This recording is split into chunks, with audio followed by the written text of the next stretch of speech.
ஈத்தமிழ் பொறுத்த வரைக்கும் 6 தொகுதிகள் கன்ஃபார்மாக ஜெயிப்பாங்க. அதுல மாற்று கருத்தே கிடையாது. மத்தவங்க எப்படி என்ன மனநிலையில பார்க்குறாங்களா இல்லையா? நம்ம ஃபீல்டுல இருக்கிறத வச்சு சொல்றேன் நான். இன்னும் 1 வாரத்துக்கு மேல இருக்கு. அது வேற. பட் என்னை பொறுத்தவரை 6 தொகுதிகள் கண்டிப்பாக திமுக வெற்றி பெறும். அதில் மாற்று கருத்து கிடையாது. காரணம் என்னன்னா, திமுகவுடைய அந்த ஒர்க்கு சொல்றேன் நான். நீங்க சொல்றது ஒரு விஷயம். டிவிக்கே பெரிய எந்த இடத்துலயுமே இல்ல. பிரச்சாரத்திலே இல்ல.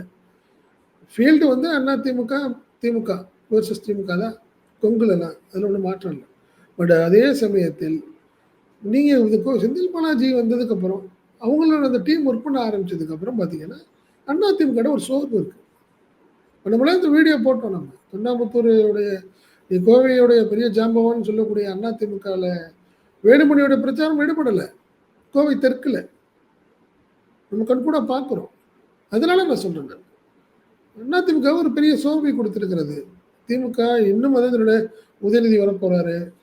அடுத்த கட்ட பிரச்சாரமும் நிறைய இருக்கு. இதெல்லாமே திமுக ஒரு பெரிய பிளஸ்ஸா இருக்கும்னு நினைக்கிறேன். அதனால 1, 2 எல்லாம் கிடையாது. கண்டிப்பா நீங்க 50-50 சொல்லலன்னு வச்சுங்களேன். பெரிய விஷயம் தானே. அதுல மாற்றமே இல்லையே. பூஜ்ஜியத்துல இருந்து அவங்கள அக்கௌண்டே ஆமா, அதனால மாற்றம் இல்லை.